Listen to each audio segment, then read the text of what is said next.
All right, get this, folks. We are diving headfirst into a real-life mystery that's got the internet buzzing like crazy. A total head scratcher, this one. It's got all the elements of a classic whodunit, but with a digital age spin. Yeah, some seriously strange stuff going on here. We're talking about the murder of Brian Thompson, CEO of United Healthcare. Big name in the healthcare world. Happened back on December 7th outside this swanky hotel in Manhattan. You know, Thompson, he was known for his business acumen, his policies, really shook things up when he died. And initially, the police were totally stumped, but then they arrested a suspect, Luigi Mangione. Case closed, right? Not quite. That's where things get weird. Yeah, the plot thickens. The number 286 keeps popping up everywhere, connected to Mangione and the crime. It's like, what is going on here? Now everyone's trying to figure out, is this a code? Is it just a crazy coincidence? It's a real puzzle. And that's what we're going to try to piece together today. We'll do our best. But before we get into all the 286 stuff, let's quickly recap the basics. Right, get everyone up to speed. What happened that night? Okay, so Thompson was leaving a private dinner at the Hilton in Midtown. Fancy. And suddenly, boom, ambushed by a masked gunman, multiple shots fired. Witnesses said the guy was dressed in dark clothes, concealing his weapon. So it sounds premeditated. And they found a ghost gun at the scene, right?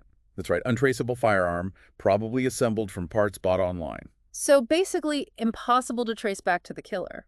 Makes it extra tricky for investigators. It does, and it suggests a level of premeditation, like this was planned out. It does seem that way. And get this, they also found a manifesto during Mangione's arrest. Ah, yes, the manifesto, 3 pages ranting about corporate America, right? Exactly, laying out all his grievances, specifically naming people like Thompson, full of anger at what he saw as greed and corruption in the healthcare system. So we've got a suspect with a motive, a ghost gun, and a manifesto spelling out his anger. Seems pretty open and shut so far. But here's where it takes a turn, the Pokemon connection. Now this is where it gets interesting. Can you explain why everyone's talking about Pokemon in a murder investigation? Well, it all comes down to Mangione's online presence, his banner image on X, formerly Twitter. It featured, front and center, the Pokemon Breloom. Breloom. Okay, full disclosure, I'm not a Pokemon master myself. No worries, most people aren't. So what's so special about this Breloom? It's not so much about Breloom itself, but its number in the Pokedex, the Pokemon Encyclopedia. Breloom is number 286. Wait a second, 286, as in the same 286 that keeps cropping up in this case? The one and only. Wow, now I see why everyone's freaking out. Yeah, it makes you wonder if Mangione was intentionally dropping a hint with that image. It's definitely strange, a Pokemon reference in a murder case. I mean, who would have thought? It's one of those things that makes you go, It does. So we've got the Breloom and its Pokedex number on his social media. What else is fueling this whole 286 theory? All right, buckle up, because this is where it gets even wilder. Some folks believe Mangione's manifesto might be connected to Proverbs 28.6 in the Bible. Proverbs? Interesting. Could you remind us what that verse says? Sure, it says, "Better is a poor man who walks in his integrity than a rich man who is crooked in his ways." And considering Mangione's beef with corporate greed, I can see why people are drawing a connection there. Right, like he might have seen that verse as justifying his actions almost. Yeah, it kind of fits the theme, doesn't it? It does. So we've got the Pokemon connection and a possible biblical link. Anything else? Remember, Mangione was caught in Altoona, Pennsylvania. Well, guess what? Altoona is exactly 286 miles from the crime scene in Manhattan. Seriously, you're kidding me. Nope, 286 miles on the dot. That's a wild coincidence. It's definitely something. Now we got to figure out, was this planned? Or just pure chance? I mean, what are the odds? It's almost like this case is messing with us. It really does feel that way. Okay, so we've got Pokemon, the Bible, and now geography, all tied to 286. What's next? Hold on tight. We're going even deeper into the rabbit hole. This time it involves healthcare billing codes. Healthcare billing codes. Okay, now you've got my attention. What could those possibly have to do with a murder? So, in the world of healthcare billing, denial code 286, are you ready for this? It means a claim was denied because the appeal deadline was missed. Oh, wow. And some folks think this is another symbolic connection to the case. I can see why they'd think that, given Mangione's whole thing against the healthcare system and his issues with Thompson and United Healthcare. Right. It fits into his narrative of corporate bureaucracy failing individuals. It's a bit eerie, but it makes sense. It's a puzzle with all these pieces fitting together. We've got pop culture, religion, geography, and now healthcare billing codes, all connected to this number 286. It's like something out of a Dan Brown novel. Yeah, It's exactly. no wonder this case has captured the public's imagination. It's got all the right ingredients. So we've laid out the basic facts, the evidence, and all these bizarre 286 connections. What's the verdict? Do people think it's a code left by Mangione or just an insane series of coincidences? That's the million-dollar question, and that's what we're going to tackle next. What I find fascinating is how this case exposes our human need to find patterns and meaning, even in the face of tragedy. It's like we're wired to look for explanations. We are, and that's what makes this case so intriguing. So stick around, we're just getting started. Stay tuned, folks. Feels like everyone's got a theory about this case. Yeah, it's like the whole internet's turned into a detective agency. Yeah, you can kind of see why, right? We're naturally drawn to try and make sense of things, especially when it's something as tragic and confusing as this. Yeah, but sometimes those connections we see are just, coincidences. It's like seeing shapes in the clouds. Absolutely. We got to be careful not to jump to conclusions. Critical thinking is key here. Yeah, Got to separate the plausible from the pure speculation, and that's where we come in, right? you got it. So let's take each piece of this 286 puzzle and put it under the microscope, starting with the Pokemon Breloom, number 286. What do you think? Intentional clue or just random? Tough one. It's definitely eye-catching, but without knowing more about Mangini's level of Pokemon fandom, hard to say for sure. Was he a diehard fan or just happened to pick that image years ago and never changed it? Context is everything. Fair enough. Let's put that one in the maybe pile for now. How about the Proverbs verse? Does that feel more deliberate to you? I'd say so. Yeah, the content of that verse aligns so well with Mangini's whole anti-corporate greed thing. It's definitely possible he saw it as justification for his actions. Yeah, thematically it fits. Not as random as the Pokemon thing. Okay, let's move on to the distance between the crime scene and the arrest. 286 miles. What's your take on that? Gotta be honest, I'm a little skeptical on this one. It's super specific, no doubt, but geography is full of these weird numerical quirks. Unless we find evidence that Mangione specifically planned his escape route to hit that exact mileage, I'm leaning towards coincidence, albeit a really strange one. But isn't it statistically improbable for all these 286s to just be random? Improbable, sure, but not impossible. Gotta remember, correlation doesn't equal causation. Just because these numbers show up together doesn't automatically mean they're intentionally connected. That's a good point. Okay, what about the healthcare billing code? Intentional symbolism or people just reaching? I think there's a good argument for symbolism here. The meaning of that code, a missed deadline leading to a denial of care, lines up perfectly with Mangini's complaints about the healthcare system, his whole narrative about corporate bureaucracy failing individuals. And with Thompson being the CEO of United Healthcare, it adds another layer, right? Exactly. Could be interpreted as a direct message about Thompson's policies and their impact, almost like he's saying, this is the system you built, and this is what it does to people. Chilling, but it makes sense. So we've got a mixed bag here, some possibilities stronger than others. But let's say, for argument's sake, Mangione did want 286 to be a code. What was he trying to achieve? Who was he sending this message to?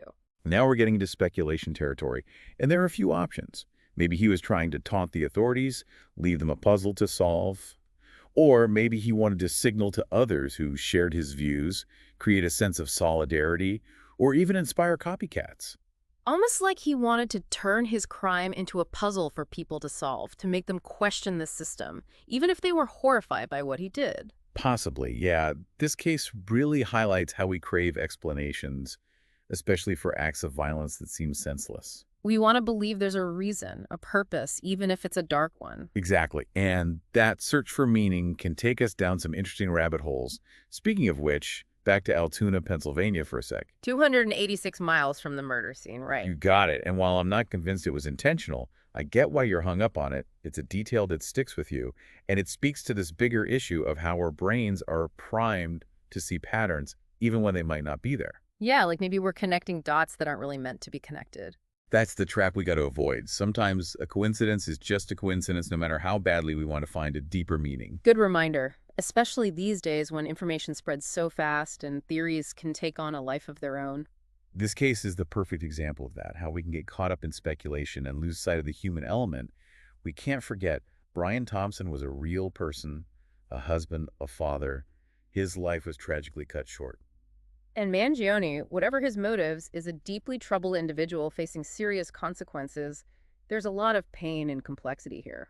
Absolutely. And sometimes, even with all the information in the world, We may never truly understand the why behind a tragedy like this. We want simple answers, but reality is rarely that neat and tidy. And that's okay. We got to be comfortable with that complexity. Can't let the desire for a perfect narrative blind us to the messy human realities. Well said. So where do we go from here? We've looked at the evidence, the theories, the 286 connections. What's the takeaway? I think the big takeaway is the importance of critical thinking. Got to be able to evaluate information, consider different perspectives, and avoid jumping to conclusions. Especially in a case as serious as this one. Absolutely. Can't let the allure of a good story overshadow the need for a thorough and objective look at the facts. Right. Got to stay curious but responsible, especially with all the info flying around out there. Couldn't agree more. And I think the next step is to zoom out a bit, look at the bigger picture. This case raises some interesting questions about how we tell stories, how our minds work, and the impact of events like this on society as a whole. That sounds like a perfect bridge to the next part of our conversation. Man, this case has really gotten to me. The murder, the arrest, and then all these 286s popping up everywhere. It's like we're stuck in this weird maze of clues and coincidences. Yeah, it's a tough one to categorize. Makes you think not just about the crime itself, but about us, human nature, our need to understand, our fascination with the unknown. We've gone through the evidence, the theories, but it feels like the more we dig, the more questions we have. That's how it goes. Sometimes with these complex cases, we might never know for sure about the 286 code, intentional or not. But maybe that's part of what makes it so fascinating, the search for answers. It makes us think critically, challenge our own biases, and accept that sometimes things are just ambiguous.